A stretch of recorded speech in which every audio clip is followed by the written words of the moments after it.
지난 시간까지 우리가 네트워크 레이어 얘기했고, 오늘부터는 이제 또 한 계층 아래에 있는 링크 레이어 얘기를 할 텐데, 챕터 5에서는 우리가 유선 링크, 유선 케이블인 상황에 대해서 우리가 주로 얘기를 할 거고, 그 다음 챕터인 6장 와이어리스 챕터에서는 링크가 무선인 상황, 뭐 와이파이라든지 셀룰러 네트워크 그런 얘기를 좀 할 거예요.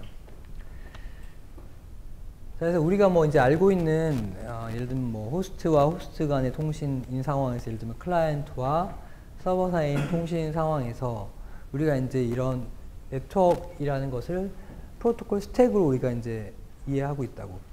그래서 뭐 다 아는 얘기지만 애플리케이션의 전송단인 메시지가 결국에는 쭉 이런 스택을 타고 내려오면서 세그먼트, 패킷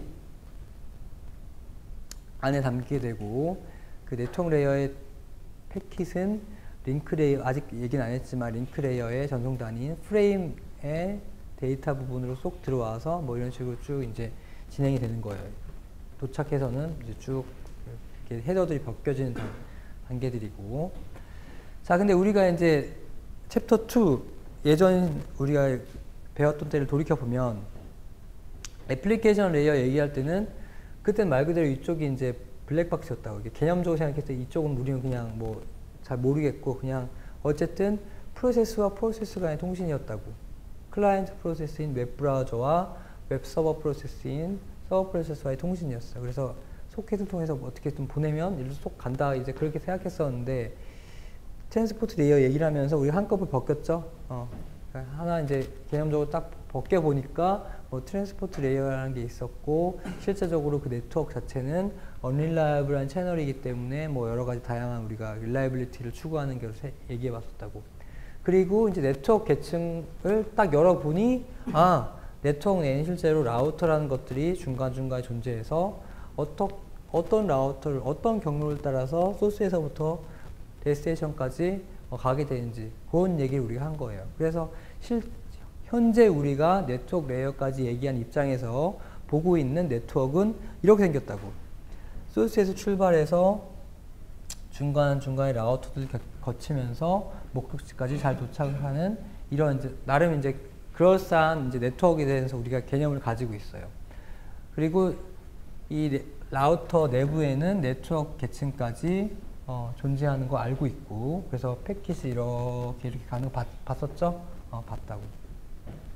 나름 어떻게 보면 이제 좀 정확한 그림을 우리 머릿속에 갖고 있는 것인데, 사실은 아직까지도 어떻게 보면 우리는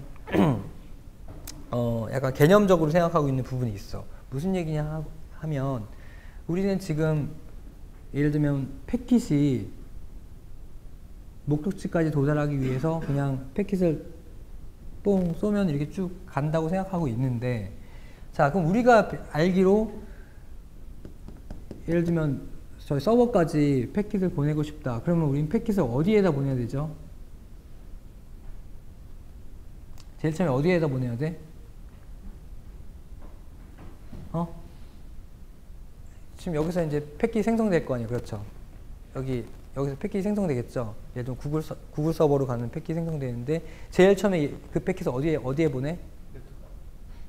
아까 네트워크에 보내는데 어디? 누구한테 보내야 돼? 무슨 라우터? 써있잖아. 거기 다 명시되어 있잖아요.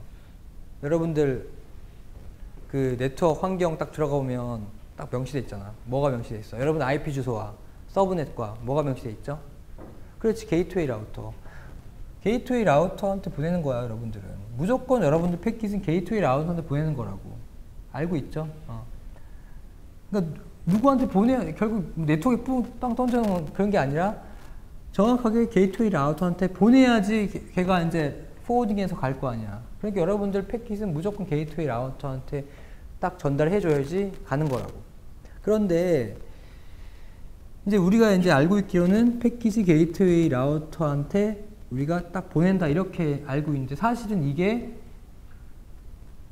개념화된 거라는 얘기죠. 실제로는 어떻게 돼 있냐면, 패킷을 여기다 딱 올리면 이렇게 개념적으로 맞지만 실제적으로 이제 여기에서 하나의 이제 껍질을 딱 한 계단 더 들어갈 필요가 있어. 그게 바로 이제 링크 레이어에 대한 얘기인데, 자, 네트워크 레이어 얘기할 때까지 이 그림이 맞지만 이제 링크 레이어 얘기할 때 정말 정확한 그림은 뭐냐면, 뚜껑을 벗겨보면 이게 사실 개념적인 하나의 선이었고, 실제로는 딱 이게 보면 어떻게 되어 있냐면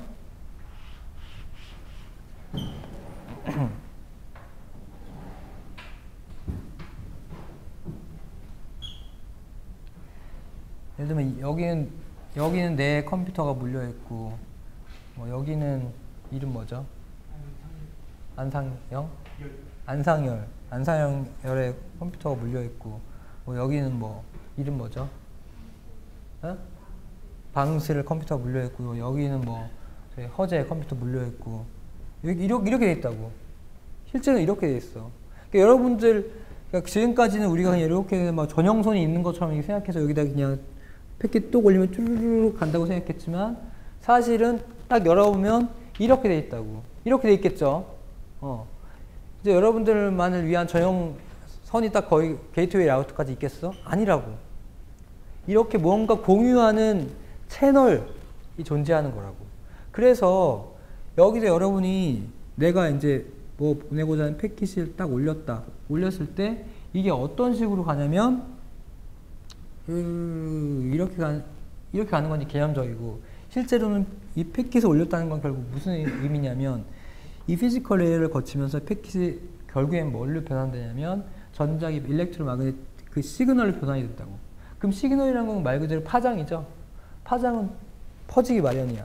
매체를 따라서 매체를 따라서 퍼진다고요. 결국에는 이게 시그널이 이렇게 해서 갈 수 있는 방향으로는 다 퍼지는 거야.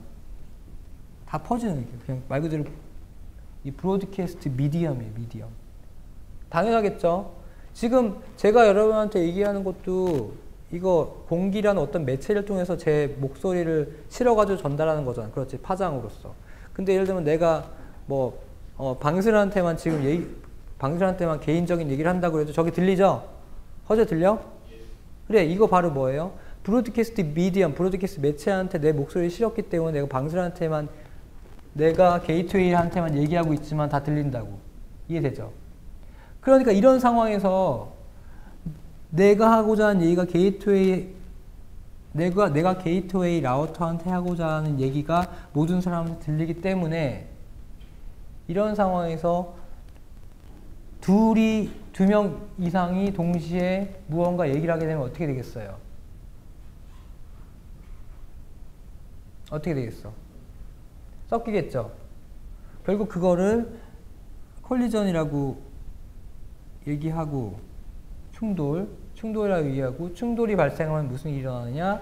신호가 섞이겠죠? 신호가 섞이면 엉망이 되고 무슨 얘기인지 이해가 안 되고, 결국 얘나 게이트웨이 라우터한테 하고자 하는 얘기일 텐데, 게이트웨이 라우터 입장에서 뭐가 들리냐면 쓰레기가 들린다고. 그러니까 전혀 해독할 수 없는 시그널이 들어와서 결국엔 그냥 채널이 낭비되는 그런 상황이에요. 그래서 핵심은 뭐냐면, 결국에는 많은 사람들이 공유하고 있는 이 매체를 통해서 우리가 메시지를 전달하기 때문에, 즉 다음 홉까지 전달할 때 공유하는 매체를 통해서 우리가 데이터를 전달하기 때문에, 중요한 것은 뭐냐면 충돌이 발생하지 않아야지만 제대로 메시지가 딱 내가 원하는 다음 홉까지 전달이 된다는 얘기야. 충돌이 발생하면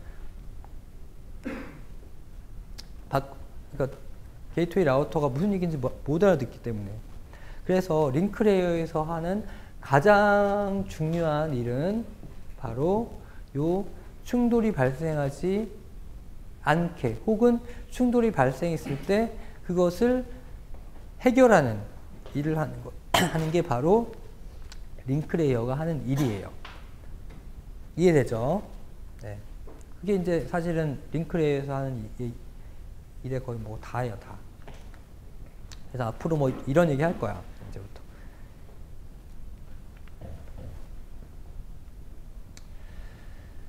그래서 오늘 요 오전 수업 시간에는 딱 간단하게 5.3, 그러니까 지금까지 이런 충돌을 어떻게 대처할 것인지에 대한 그냥 제너럴한 방법들, 그러니까 나온 방법 3가지에 대한 얘기인 5.3에 대해서 얘기를 하고 이따가 점심 먹고 나서 1시 반부터 보강할 때는 5.4 요거 렌에 대해서 얘기를 할게요. 네. 네, 그래서 뭐 간단히 이제 그림을 보면 지금까지 얘기했던 뭐 애플리케이션이라든지 트랜스포트 네트워크 그런 그림과는 다르게 결국에는 여기 링크 레이어의 그림은 딱 한 홉에 대한 얘기예요. 뭐 여기서 소스에서부터 데스티네이션까지 어떻게 연결되고 그런 얘기가 아니라 딱 한 홉을 어떻게 갈 것인가 그 얘기라고. 딱 한 홉. 그게 요 한 홉이죠. 딱 한 홉. 요거를 어떻게 다음 홉까지 충돌나지 않고 잘 보낼 것인가에 대한 얘기라고. 마찬가지로 여기서 한 홉이죠. 여기 그냥 링크 여기 딱 개념적으로 이렇게 돼 있지만 실제로 이게 또 딱 따고 보면 이렇게 안 돼 있지. 이런 식으로 돼 있다고. 그러니까 한 홉씩 넘어갈 때 어떻게 하면 잘 충돌나지 않고 넘어갈 것인가 하는 결국 링크 레이어에 대한 얘기고, 우린 지금 사실 관심 있는 건 요 첫 홉이죠. 우린 사용자 입장에서. 그러면 결국 링크 레이어에 대한 얘기고 우리는 사용자 관점에서 엔드 유저 관점에서 첫 홉에 대한 얘기이기 때문에 우리가 지금 가지고 있는 우리가 사용하는 요 첫 홉, 요 링크 레이어 기술들은 지금 눈에 보이는 게 몇 가지 있다고. 첫 번째는 말 그대로 여기 유선 이더넷 케이블, 그냥 지금은 안 쓰고 있겠지만 케이블인 경우가 있겠고, 또 뭐가 있겠어요? 그리고 와이파이인 경우에는 이게 뭐 AP가 될 것이고, 그 다음에 뭐 LTE, 3G 뭐 그런 게 있겠죠? 그런 거면 이제 첫 톱이 베이스 스테이션 그런 애들이 될 것이고, 근데 결국에는 뭐 무선이든 유선이든 뭐 와이파이든 뭐 LTE든 뭐 이더넷이든 뭐든 간에 기본적으로는 똑같은 개념이야. 뭐냐?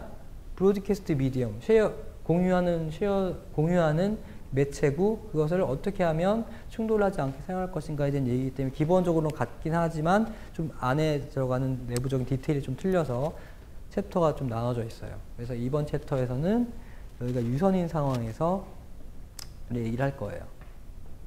자, 그래서 뭐 빨리 끝날 거야. 자, 링크 레이어는 어디에 구현되어 있느냐? 자, 보면은 트랜스포트 레이어와 네트워크 레이어는 오퍼레이팅 시스템 내부에 구현되어 있어요. 소프트웨어로. 그러니까 코드야, 코드 말 그대로. 코드로 구현되어 있고, 링크 레이어는 어디에 있냐면 여러분들 네트워크 인터페이스 카드라는 거 많이 봤죠? 그냥 데스크탑 딱 열면 꽂죠? 이더넷 카드 꽂고 뭐 와이파이 카드 꽂고 그런 거 봤지? 그 안에 이제 이게 구워져 있다고요. 네. 이렇게 돼 있어. 그래서 뭐 보면은 네트워크 레이어에서 내려온 패킷이 IP 패킷이 네트워크 인터페이스 카드로 전달이 돼서 네트워크 인터페이스 카드에서 외부로 나갈 때 링크 레이어 전송도 아닌 프레임에 쏙 들어와, 프레임 내에 데이터 부분에 IP 패킷이 쏙 들어가서 이게 전달이 되는 그런 방식이에요. 네. 그런 방식이라고. 자, 그러면 이제 오늘 할 핵심인 액세스 프로토콜에 대해서 얘기합시다. 자, 얘기했듯이 만약에 정말 호스트와 호스트 사이에 링크가 말 그대로 이렇게 전용선이었다. 그러면 전혀 신경 쓸 필요가 없어.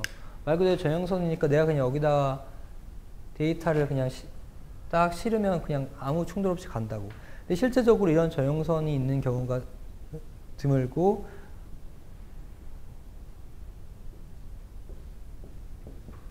이런 식으로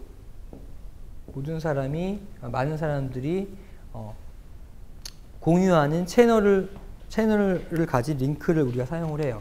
그렇기 때문에 어느 한 군데서 패킷을 보내면 이게 시그널이 다 퍼진다고. 다 퍼져. 다 퍼져서 생기는 문제예요, 결국에는. 다 퍼져서 생기는 문제인데,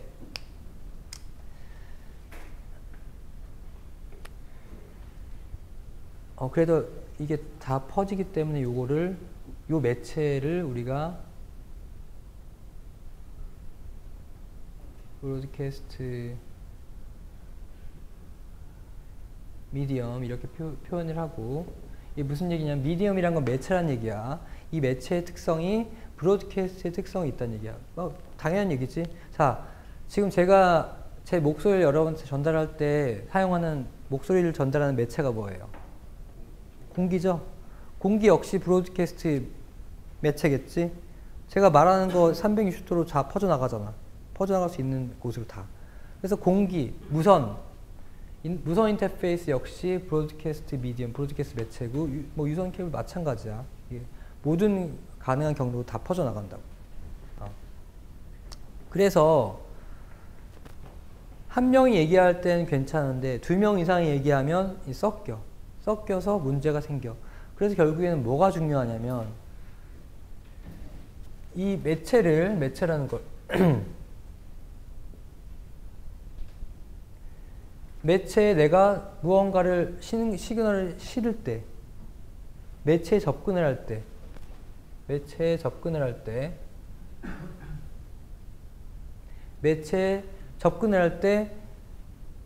잘 접근해야겠죠? 그러니까 매체에 대한 접근을 우리가 좀 조절해서 충돌을 해결하고자 하는 게 바로 미디엄 액세스 컨트롤이라고 불리는 기술이고, 이거의 앞글자를 따서 미디엄 액세스 컨트롤을 따서 맥이라고 이제 앞으로 부를 거예요. 그래서 뭐 맥 프로토콜이니, 맥 많이 들어봤죠? 아이맥, 애플 이런 거 말고 그거 아니야. 링크레이어에서 얘기하는 맥, 뭐 맥 이제 다음에 얘기하겠지만 뭐 맥 어드레스, 맥 주소 뭐 이런 얘기 들어봤을 거야. 그러니까 거기서 나오는 모든 맥이라는 게 다 이 미디엄 액세스 컨트롤, 어떻게 하면 요 미디엄 매체 액세스에 대한 컨트롤을 잘해서 충돌을 해결할 것인가에 대한 그거에 대한 얘기이기 때문에 이제부터 링크레이어에서 맥 하면 뭔가 충돌에 대한 해결책인가 보다 이렇게 생각하면 돼요. 그래서 우리가 얘기할 뭐 많은 것들이 다 이제 맥 프로토콜에 대한 얘기고, 여러분들이 사실 사용하고 있는 와이파이, 그다음에 뭐 LTE 이런 거 다 뭐냐면 결국에는 다 맥 프로토콜이야. 와이파이 맥 프로토콜인 거예요. 맥 프로토콜이에요. 결국에는 보세요. 지금 노트북 켜놓고 있는 사람들 다 지금 같은 와이파이 사용하는 거지? 그렇죠. 그럼 뭐야? 같은 매체를 공유하는 상황인데 동시에 2명 이상 얘기하면 충돌 난다고. 그래서 와이파이라는 프로토콜이 동시에 2명 이상 얘기하지 않게 잘 지금 해주고 있어서 여러분들이 지금 AP랑 통신이 가능한 거라고. 결국에는 와이파이란 것은 맥 프로토콜이야. 이제부터 나오는 모든 것들이 이제 맥 프로토콜인데, 이 챕터에서는 무선 와이파이 얘기 안 할 거고 유선 이선에 대해서는 얘기할 거예요. 우선은. 그래서 무선이든 유선이든 어쨌든 개념은 같다고 이제 보면 돼요. 자, 그래서 이제 앞으로가 아니라 이 시간에 그 3가지 종류의 맥 프로토콜에 대해서 얘기를 할 텐데, 먼저 현실적으로 존재할 수 있을지 아닐지 모르겠지만 우선 이상적으로 우리가 원하는 그런 맥 프로토콜은 어떤 건지 한번 생각해 봅시다. 자, 만약에 요 링크의 채널 밴드위스가 R 비트 퍼 세컨드라고 가정을 했을 때 우리가 원하는 조건은, 이상적인 맥 프로토콜은 바로 이제 이렇게 1, 2, 3, 4를 만족하는 애래요. 자, 무슨 얘기냐고 보면, 첫 번째, 딱 한 노드가 뭔가 데이터를 전송하고 싶을 때는 그 노드는 온전히 R 밴드위스 전체를 사용할 수 있어야 되겠죠? 이거 당연한 얘기지. 그리고 한 노드가 아니라 예를 들면 M개의 노드가 뭔가 데이터를 보내고 싶다. 그러면 롱텀으로 봤을 때 걔네들은 결국에는 m분의 r씩 결국 m 등분해서 각각 밴드위스를 사용할 수 있어야 되겠다. 당연한 얘기죠? 그랬으면 좋겠죠? 이게 이랬으면 좋겠다고 우리가 바라보는 거야. 자, 세 번째는 이런 게 가능하되 어떤 중앙 컨트롤러나 뭐 센트럴 서버가 있는 게 아니라 분산 처리됐으면 좋겠다. 좋은 얘기죠. 그리고 단순했으면 좋겠다. 프로토콜 자체가. 그래서 이제 이런 게 이상적인 이제 맥 프로토콜이고, 이런 이상적인 맥 프로토콜을 조금이나마 만족시키기 위해서 지금까지 정말 무수히 많은, 저도 몇 개 되는지 모르겠지만 하여튼 100개는 충분히 몇백 개가 넘는 맥 프로토콜이 제한이 됐어요. 근데 걔네들을 그냥 크게 세 개 정도의 캐테고리로 나눠볼 수가 있는데, 첫 번째는 뭐 채널 파티셔닝 방식, 두 번째는 랜덤 액세스 방식, 세 번째는 뭐 테이킹 턴즈 방식인데, 이런 어떤 방식이 이 방식에는 뭐가 있고 이런 게 중요한 게 아니라 큰 이제 흐름이 있었다는 정도만 알아두세요. 자, 그래서 오늘 이 시간에 요 각각 어떤 게 있었는지 간단하게 얘기를 해보고 마칠 텐데, 지난 학기에 데이터 통신 수강한 학생, 데이터 통신 때 이런 얘기 많이 했었죠? 아마 이제 점점 하위 레이어로 내려가니까 데이터 통신과 이제 교집합이 많이 나올 거예요. 자, 먼저 채널 파티셔닝 방식의 대표적인 예가 바로 여기 나와 있죠. TDMA. 무슨 얘기냐면, 자, 타임 디비전 멀티플 액세스. 어차피 이제 다 멀티플 액세스는 공용이고, 타임 디비전을 해서 시간을 쪼개가지고 여러 사람들이 액세스할 수 있게 만든다, 이 얘기야. 그러니까 그림만 봐도 이제 무슨 얘기인지 알 수 있을 텐데, 각 사람별로 각자 자기 자신이 전송할 수 있는 타임 슬롯을 어사인을 해서 그 사람의 타임 슬롯이 돌아왔을 때만 사용할 수 있게 한다, 이 얘기예요. 예를 들면 유저 1번은 딱 첫 번째 슬롯에서만 전송을 할 수 있고, 그러니까 자기 차례가 왔을 때만 이제 사용할 수 있는 거야. 이렇게 하면 충돌이 안 나겠죠? 결국 공유한 자원을 시간적으로 배분해 놓으면 충돌이 안 난다고. 근데 그 대신 무슨 문제가 있냐면, 딱 봐도 문제가 보이죠? 얘기 안 할게. 그런 이런 문제가 있다고. 이가 빠져 있잖아. 이 자원이 낭비돼요. 이게 예를 들면 이게 꽉 많은 사람들이 사용하게 돼서 촘촘히 이제 이 자원을 사용하게 되면 괜찮은데, 예를 들면 유저 한 명만 있다. 유저 1만 있다. 그러면은 나머지는 낭비되죠? 그런 문제가 있다고. 채널 파티셔닝의 장단점인 거야. 마찬가지로 채널 파티셔닝의 또 다른 이제 프로토콜이 Frequency Division Multiple Access, FDMA라는 건데, 그냥 TDMA랑 똑같아요. 도메인만 프리퀀시로 나는 거야. 그러니까 우리는 전자과 레벨에서 얘기할 건 아니니까 그냥 개념적으로만 얘기하면, 그러니까 각자 자기 자신의 데이터를 보낼 수 있는 주파수가 배정이 되어 있어서 그 주파수를 보낸다는 개념이기 때문에 역시 TDMA와 마찬가지로 같은 장단점이 있는 거예요. 사용 효율 측면에서 이해 안 될 거 없죠. 자, 그러면 이렇게 하지 말고 그냥 자기가 보내고 싶을 때 그냥 보내자, 이런 방식이 이제 얘기할 랜덤 액세스 방식이야. 그러니까 이름이 랜덤 액세스인 이유는 말 그대로 TDMA, 좀 전에 얘기했던 TDMA, FDMA는 내가 채널 미디엄을 액세스하는데 내가 아무 때나 액세스할 수 있는 게 아니죠. 그래서 이제 비효율적이 되는데, 랜덤 액세스 방식은 내가 그냥 보내고자 할 데이터가 있을 때 나는 데이터를 보내겠다, 이런 개념이에요. 근데 당연히 이렇게 하면 어떻게 해서 충돌이 나겠죠? 예를 들어 두 개 동시에 보내고자 하는 데이터가 있다. 그럼 보내면 충돌 나잖아. 근데 결국 랜덤 액세스 방식에서는 중요한 게 충돌을 어떻게 탐지할 것이며, 충돌이 발생했을 때 어떻게 그것을 처리할 것인가가 이제 핵심이에요. 그래서 지금까지 무수히 많은 랜덤 액세스 맥 프로토콜이 나왔는데, 그 중에서 그냥 이제 유명한 것들이 여기 이제 적힌 것들이에요. 그래서 여기 알로하라는 프로토콜은 이 랜덤 액세스 프로토콜 방식 중에서 가장 최초에 나온 프로토콜인데 뭐 그냥 뭐 여담으로 이게 알로하가 굳이 여기 적힌 이유는 이게 1970년대에 최초로 이제 랜덤 액세스 방식으로 제안됐기 때문인데 이름 봐서는 딱 느낌이 어때? 어디에서 누가 했을 것 같아요?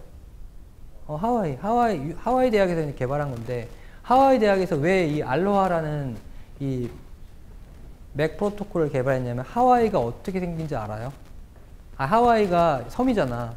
근데 거기가 섬들로 이루어진 사실 곳이죠.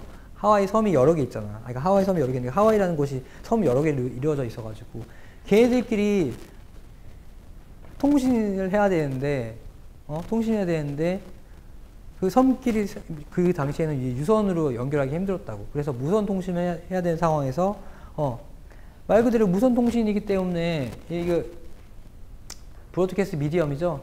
얘네들끼리 서로 충돌을 피하기 위해서 이제 디자인하다 보니까 이런 알로하라는 프로토콜이 개발된 거예요. 그래서 알로하라는 프로토콜이 개발되어서 뭐 이제 이게 뭐 처음 개발됐기 때문에 이제 써있긴 한데 뭐 좀 고쳐야 할 점이 단점이 많아서 이렇게 수정하다 보니까 온 게 CSMA라는 것이에요. 그래서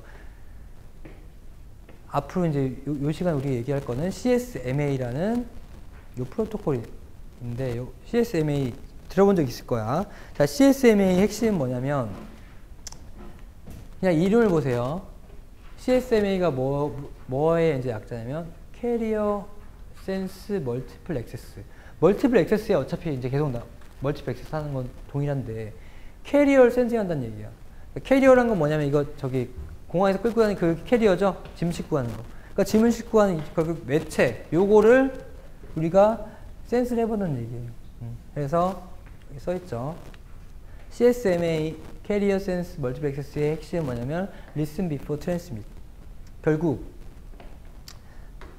말하기 전에 듣는다는 얘기인데 이거는 우리가 그냥 이제 뭐 어떻게 생각하면 되냐면 자 우리가 지금 뭐 이 랜 케이블 상황에서를 우리가 시나리오 생각하고 있지만 필요 없어.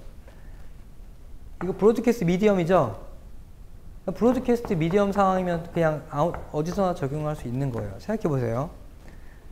지금 이 공기 브로드캐스트 미디엄이죠. 그러면 우리가 예를 들면 이렇게 하나 둘 셋 넷 다섯 이게 되게 5명이 이제 저기 앞에 호프집 가가지고 딱 술 마시면서 얘기를 한다고 쳐봐. 그러면은 결국 브로드캐스트 미디엄을 사용해서 자기 목소리를 실어서 상대방한테 전달하는 거죠. 그럴 때 어떻게 서로 대화가 되려면 한 번에 한 사람씩 얘기해야 되죠. 둘이 동시에 얘기하면 안 되지. 오디오 겹치면 안 되죠. 그러니까 우리도 알게 모르게 사람들 사이에 뭐가 있는 거야? 우리 마음속에 맥 프로토콜이 있는 거라고.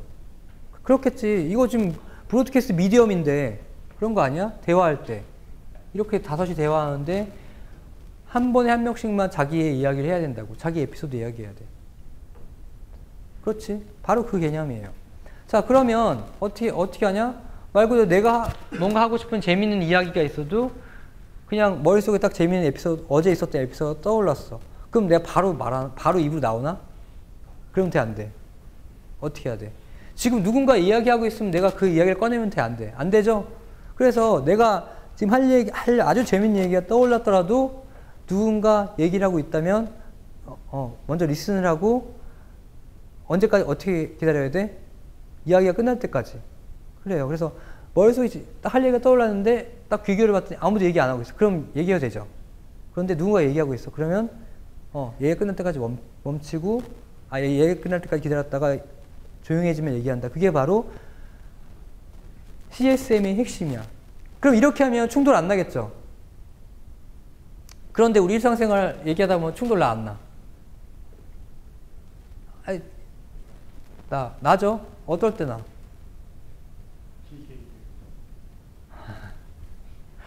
근데 이런 방식을 따른다고 칩시다. Listen before transmit. 그러니까 사실 이렇게 할 거 아니야. 진짜 실제로 누군가 얘기하겠으면 우리 그냥 아무리 지루해도 그래 빨리 끝내라 네 얘기 기다릴 거 아니야. 그리고 얘기가 끝나고 조용해졌을 때 내 에피소드 치고 들어가죠. 토크쇼 생각해봐. 그런데 딱 조용해졌을 때 두 명 이상의 사람이 재밌는 이야기 생각나가지고 딱 동시에 치고 나면 어떻게 돼? 오디오 겹치죠? 그럼 어떻게 돼? 싸움 나지? 바로 그게 CSMA 사용했을 때 충돌이 나는 경우라고. 이해돼요? 아무리 listen before transmit을 하더라도 누군가 얘기가 끝나서 조용해졌을 때 내 이야기 시작할 때 동시에 치고 들어오면 결국엔 충돌이 발생한다고요. 이게 바로 이 상황입니다. 자, CSMA를 사용하는 경우예요. 자, 노드 4개가 같은 채널에 물려 있어. 얘네들은 CSMA에 따라서 전송을 할 거야. 그러면 이제 딱 이게 타임라인이고 딱 요 시간에서 요 두 번째 노드가 보내고자 하는 메시지가 있었어. 그러니까 보내고자 하는 프레임이 있었다고 쳐봐요. 프레임. 이제 프레임이라는 얘기를 할게. 링크 레이어니까 프레임. 즉 우리가 하고 싶은 말이겠죠. 우리가 하고 싶은 이야기. 프레임. 그럼 딱 요 순간에 얘가 이제 캐리어 센스 해봤더니 조용하죠. 그럼 전송해야 되지. 전송 시작한다고. 근데 얘기했듯이 이 프레임이란 것은 결국에는 링크로 타고 나갈 때 시그널로 해서 이게 퍼져나가니까 이렇게 다 가는 거야. 이해되죠? 그러니까 즉 여기서 이렇게 시그널이 퍼져나간다고. 예를 들면 얘는 이제 얘한테 어떤 뭔가 얘기를 하고 싶었다고 쳐봐요. 딱 요 상황에서 이렇게 쭉 퍼져나가는 요 상황에서 이게 타임인데 딱 요 T1이라는 시간에서 요 시간에서 얘도 뭔가 이제 보내고자 하는 데이터가 있었어. 그럼 얘 캐리어 센스 하겠죠. 들어보겠지. 그럼 얘는 어때? 딱 들어봤어요. 조용하죠? 아직 이 시그널이 여기까지 도착 안 했잖아. 그래요? 그러니까 얘는 전송 가능하다고. 그럼 결국에는 이게 이렇게 되겠죠? 이렇게 되는 거지? 이해돼요? 결국 이게 두 개의 노란색 프레임, 얘가 전송하는 노란색 프레임과 얘가 전송하는 빨간색 프레임이 서로 충돌이 나면서 이게 그냥 말 그대로 엉망이 되는 거라고. 그럼 이 프레임을 온전히 에러 없이 받지 않고서는 이게 그냥 프레임이 다 날아가는 거야. 빨간색 프레임도 마찬가지고. 그래서 결국에는 이 시간 동안 이 채널이 완전히 낭비되는 거죠. 하나도 프레임이 살아남지 못하고 이렇게 되는 거예요. 그래서 충돌이 발생하는데 자 여기서 핵심은 뭐냐면 자 여기서 충돌이 발생하는 이유가 뭐예요? 지금 동시라고 표현하는데 아니 괜찮아. 실제 동시야? 정말 동시일 수가 있을까? 그 아날로그한 시간으로 따져 들어가면 정말 이렇게 딱 눌렀어도 뭔가 누군가는 한 사람 빨랐을 거라고. 그렇잖아. 정말 아날로그로 막 0.000 몇 초로 들어가면 누군가는 조금이라도 더 빨랐을 텐데 그렇게 따지면 동시는 아니지만 충돌이 났어. 충돌이 난 이유는 뭐예요, 사실은? 핵심은 뭐야? 충돌이 난 이유는?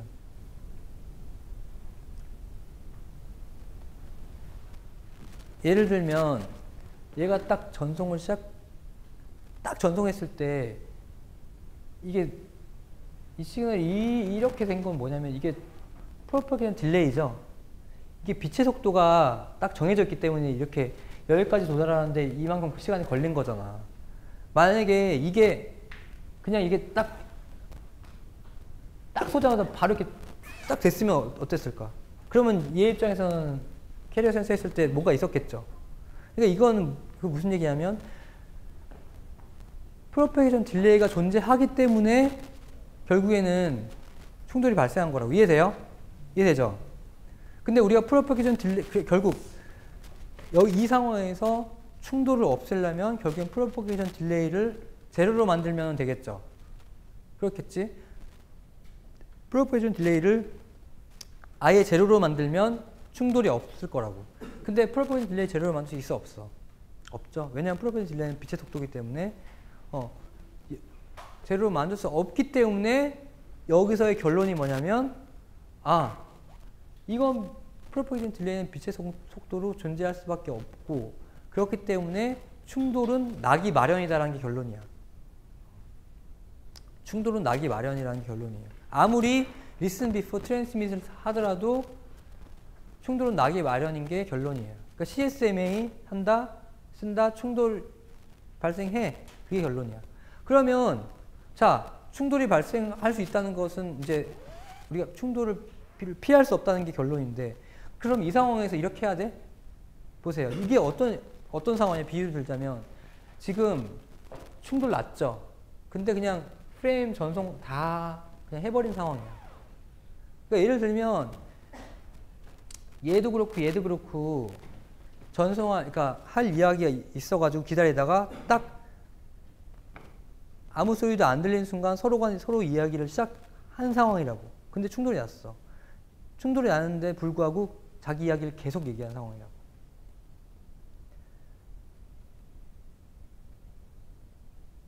근데 실생활에서 우리 그러나? 아니지. 여기 허재랑 저 이름 뭐야? 김동희 그래. 옛날에 그래. 김동희랑 허재랑 이렇게 동시에 재밌는 에피소드 있다고 딱 이야기 시작했는데 동시에 이제 딱 시작한 거야. 그럼 서로 간에 충돌 감지하죠? 근데 지금 이 상황은 뭐냐면 서로 간의 에피소드를 그냥 끝까지 다 얘기했어. 충돌이 나는에도 불구하고. 우리 현실 세계에서 그래 안 그래요? 어떻게 해요? 충돌 딱 감지하죠? 그럼 어떻게 해? 한 번이 멈춰? 둘 다 멈추지 않나? 자, 현실 세계 어떻게 하냐면 이렇다고. 딱 조용해지면 할 얘기 있는데 예를 들어 둘이 딱 치고 들어왔다. 그러면 둘 다 딱 멈춰. 먼저 하세요. 이렇게 되는 거 아니야? 이거? 그렇다고. 그래야지. 그러니까 누가 무례하게 그냥 자기가 계속 얘기를 하고 있어. 그러니까 왜 거기에 멈추냐? 생각해보면 왜 바로 멈추냐면 어차피 충돌 나가지고 다 이게 노이즈가 되는데 이거 이렇게 해서 이 매체 낭비할 거야? 아니지. 충돌 났으면 바로 멈춰서 뭔가 더 효과적인 새로운 트랜스미션을 시작하는 게 낫겠지.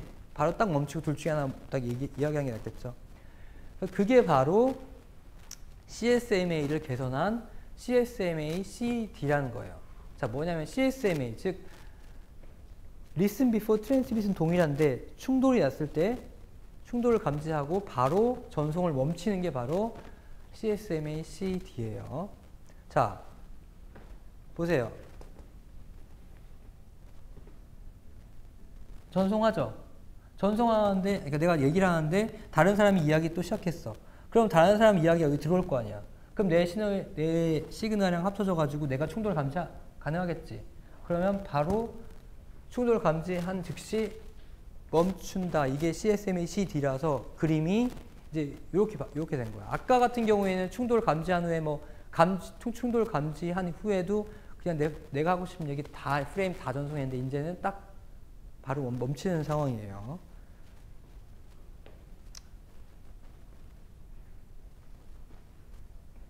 근데 여기까지는 이제 좋은데 이제 충돌 감지해서 멈췄어. 이제 그 다음에 이제 어떻게 될 건가가 이제 사실 약간 애매한 부분이라고. 무슨 말이냐면 김동희랑 허재랑 둘이 동시에 이야기를 딱 시작했어. 그래서 아이고 멈췄죠. 그럼 그 다음에 이제 어떻게 될 거냐 이거지. 어떻게 해야 될까요? 우리 어떻게 하죠 보통?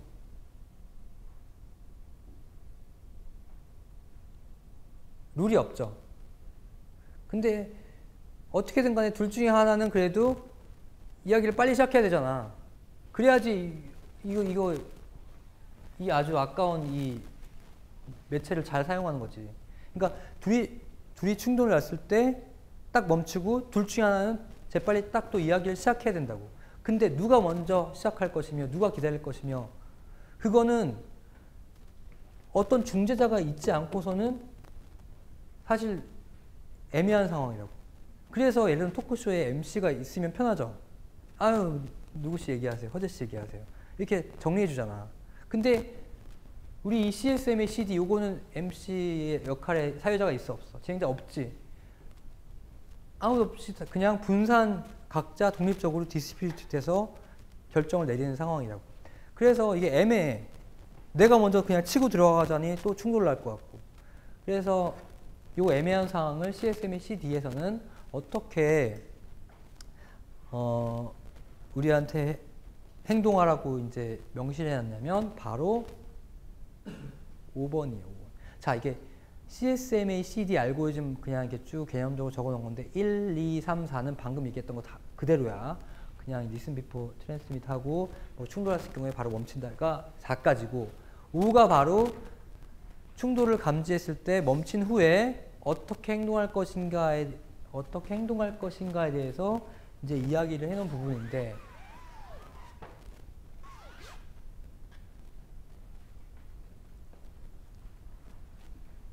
우선은 여기 빨간 글씨로 써 있죠. 이렇게 바이너리 백업. 무슨 얘기냐면 자, 내가 이야기를 하려고 했는데 조용해가지고 이야기를 하려고 해서 딱 들어보니까 조용해. 그래서 이야기를 시작했는데 충돌이 났다고. 그럼 어떻게 되냐면 우선 물러서야 돼. 나 얘기하면 안 된다고.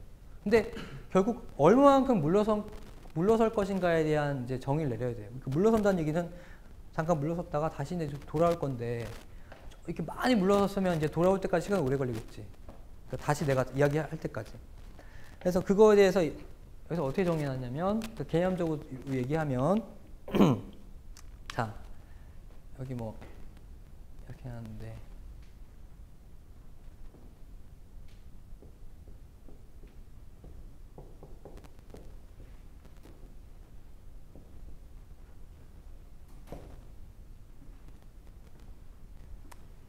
이게 여기 있는 게 그거라고 보면 돼요. 여기 있는 숫자가 예를 들면 그 시간 단위라고 보는데 뭐 1ms, 2ms 이렇게. 그래서 예를 들면 연속적으로 n번의 충돌이 있었다. 그러면 나는 요 숫자들 중에서 하나를 랜덤하게 선택해서 그 시간만큼 기다린다는 게 바로 이 바이너리 익스포넨셜 백업의 핵심이에요. 뭔 얘기냐? 그러면 허재가 이제 프레임을 전송하는데 딱 전송하고 나서 보니까 충돌이 났어. 충돌 탐지했어. 그러면 충돌이 몇 번 난 거예요? 한 번 난 거지. 한 번 난 거죠. 그러면 허재는 여기 충돌이 한 번 났으니까 이거에 따르면 요 두 숫자 중에 하나를 랜덤하게 골라가지고 그 시간만큼 기다린 다음에 전송하는 거야. 그러니까 충돌이 처음 충돌이 발생했으면 기다린 시간이 길겠어, 적겠어? 적지.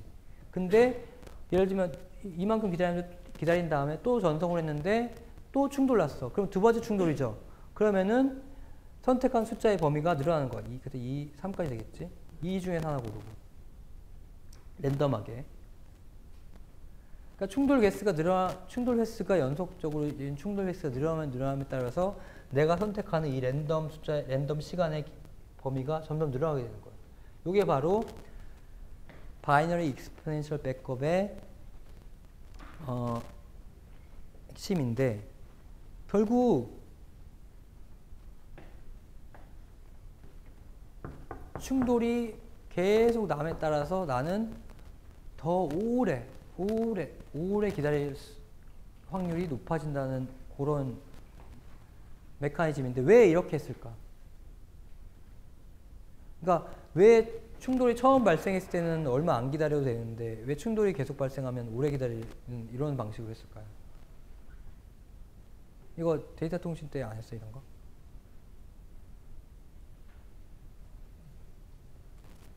자, 봅시다. 허재가 프레임을 보냈는데 허재가 충돌을 감지했어. 그러면 허재가 알 수 있는 건 뭐야? 허재가 확신할 수 있는 건. 지금 나 말고도 프레임을 전송한 사람이 누군가 있다는 건 확실한지. 근데 몇 명인지 알아 몰라. 모른다고. 그러니까 그러니까 허즈가 확신한 건 뭐냐면 나 말고 누군가 있다는 거야. 근데 그게 몇 명인지는 몰라. 그러니까 몇 명인지 모르는 상황이니까 만약에 나 말고도 이제 하고자 하는 사람이 적다면 내가 굳이 오래 기다릴 필요 있어 없어? 없죠. 그러니까 그냥 뭐 작은 범위에서 선택하면 된다고. 결국 그러니까 각자 다른 숫자를 고르면 되는 거니까. 그런데 예를 들면 얘기하고자 하는 사람이 10명인데 여기 숫자 한 4개 중에서 하나씩 고르게 하면 결국에는 또 충돌 나겠죠.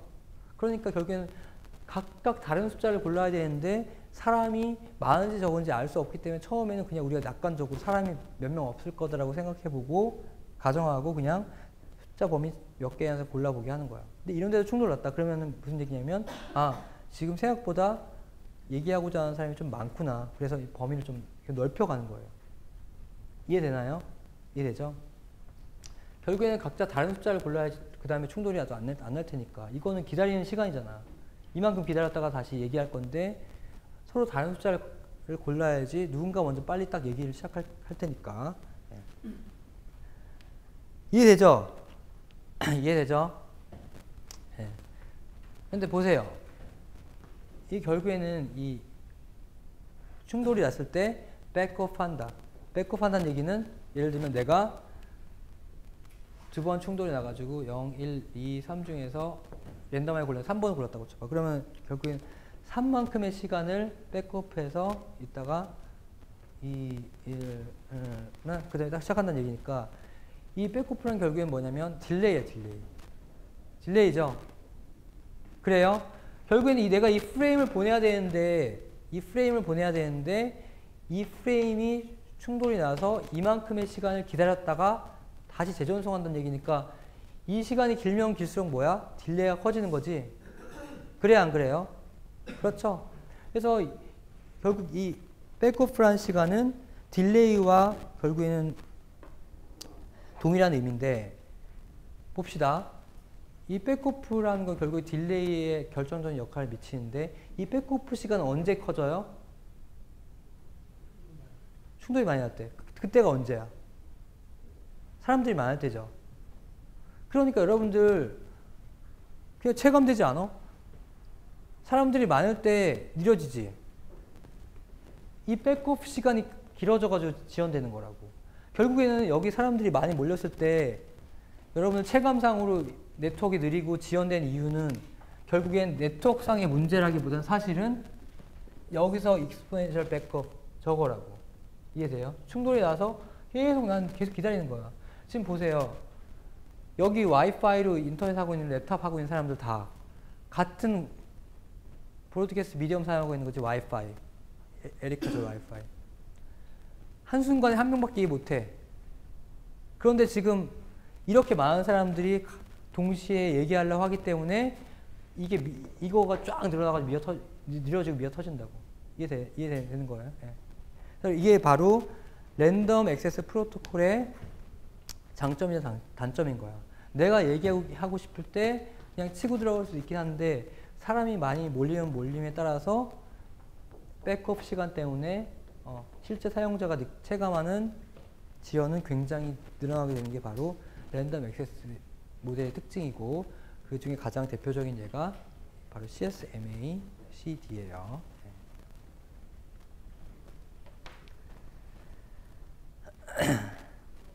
네, 여기까지 질문 있나요? 네, 거의 다 했어요. 자, 그럼 이제 앞서 얘기한 채널 파티셔닝 그리고 방금 얘기한 랜덤 액세스 모델 그 두 개의 장단점은 확연하죠. 채널 파티셔닝은 사람이 많으면 많을수록 사실은 유리해. 왜냐면 걔들이 각각 이제 채널을 딱 분배해가지고 꽉 채워가지고 사용할 수 있으니까. 그 대신 사용자가 적으면 뭔가 이제 효용성이 떨어지고 반대로 랜덤 액세스 모델은 사용자가 적으면 굉장히 효율적인데 사용자가 많으면 이제 막 충돌 나기 시작해서 이게 엉망이 되면서 백업 막 길어지고 난리가 난다고. 그래서 요거의 이제 장단점이 확연한데 요거를 좀 복합적으로 해가지고 잘 해볼 수 없을까 해서 중간자적인 위치를 취한 어프로치가 바로 테이킹 턴즈라는 건데 실제로 요거는 이제 많이 쓰이진 않지만 어쨌든 개념으로 나와 있으니까 한번 얘기해 볼게요. 뭐냐면 뭐 이렇게 뭐 진행자 같은 이제 마스터 컨트롤러가 있어가지고 얘가 그냥 물어보는 거야. 너 지금 뭐 보낼 데이터 있냐? 나 있다. 그럼 뭐 보내고. 뭐 이렇게 하면 확실히 이제 좋겠지. 그런데 이제 이거 문제는 딱 봐도 알겠지만 싱글 포인트 페일리어. 얘가 이제 작동이 멈추면 다 같이 망한다는 그런 이제 치명적인 문제 때문에 사실은 많이 쓰이지 않아요. 또 다른 예가 여기 토큰 패싱 요 방식인데 무슨 얘기냐면 자 이렇게 해서 뭐 여기는 이제 뭐 센트럴 서버 이런 건 필요 없지만 토큰이라는 아주 스페셜한 메시지, 스페셜한 컨트롤 뭐 메시지가 이제 있어요. 그래서 이 토큰을 가지고 있는 토큰을 가지고 있는 호스트만이 데이터를 전송할 수 있는 개념이야. 자, 이 호스트 같은 경우에는 토큰을 가지고 있는데 전송할 게 없죠? 그럼 토큰 넘겨. 얘 전송할 거 없으니까 토큰 넘겨. 얘 전송할 데이터 있으니까 토큰 가지고 있는 상황에서 데이터 전달. 뭐 이렇게 쭉 하면은 굉장히 효율적으로 사용할 수 있겠죠? 근데 이거의 문제가 뭐냐면, 뭐야? 딱 봐도 누가 토큰 잊어버리면 어떻게 돼? 망하죠? 그러니까 이렇게 뭔가 하나에 의존해서 뭔가 싱크를 마치는 개념은 싱글 포인트 페일리어 마찬가지로 문제가 있어요. 그래서 이렇게 이제 세 가지 방식에 대해서 각각 장단점이 있기 때문에 뭐 하나가 이제 뭐 위너라는 그런 개념은 없지만 우리가 일반적으로 사용하기에 랜덤 액세스 방식이 이더넷 특히 이제 패킷 스위칭에 잘 맞기 때문에 랜덤 액세스 방식에 특히 요 CSMA CD를 이더넷에서 사용하게 되는 거죠. 근데 실제 와이파이에서 사용하는 맥 프로토콜은 방금 얘기했던 CSMA CD와 약간 유사하긴 하지만 뭔가 무선 채널의 특성이 있어서 똑같진 않고 CSMA CA라는 것을 사용하는데 요거는 이제 다음 챕터에서 다음 챕터 6장에서 이제 얘기를 할 거예요. 네. 그래서 오늘 수업은 여기까지 하고 이따가 점심 먹고 나서 1시 반부터는 여기 이더넷, 뭐 랜, 그 다음에 뭐 맥 어드레스 뭐 그런 거에 대해서 좀 더 디테일하게 얘기를 해볼게요. 네, 질문 있나요? 네, 수고했습니다.